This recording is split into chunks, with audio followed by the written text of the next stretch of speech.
Hi guys, welcome to In 5 Minutes. There's a video on memory management and precisely we are talking on memory allocation.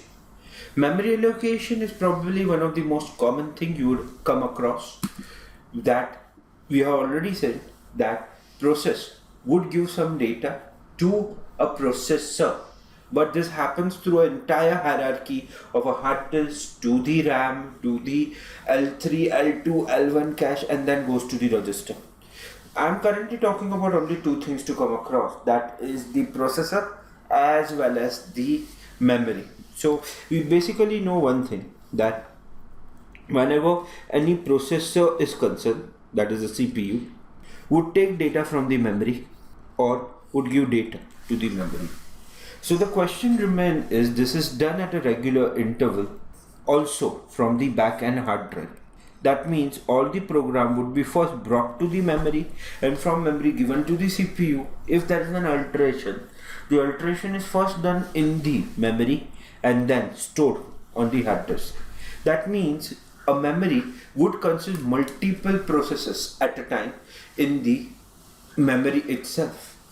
How would we handle this scenario? That means we have, let's call it a RAM, random access memory. We'll have several data coming into it at a different interval. So let's try to understand how this allocation works. To simplest, memory is first divided in two basic parts, OS and the user area. If OS is to be stored, it can be stored at top, that is from 0 to X, and then X plus 1 to X plus N is given to the user. That means there are two parts. One is called the user area, another part which is called OS area. We also another arrangement in which we can keep this in a different way. Only thing which is gonna be differ is where you keep OS. In this case, the first part, that is from 0 to X plus K, is available with the user, whereas X plus K plus 1 to X plus N is available with the OS. Now if we have a question that keeping user area first and then OS area, is it a good option or not? Well, technically speaking, both have their own working. In some chipsets like Intel, we tend to have first OS then the RAM. In some other OS, we can have the reverse way around, where we first keep the data and then OS.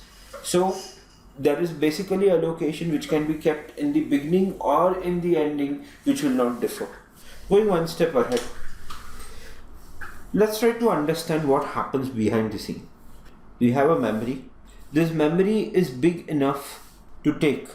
In memory allocation, the next thing to understand is, apart from OS being there, at the top, consider the entire remaining part is given under user.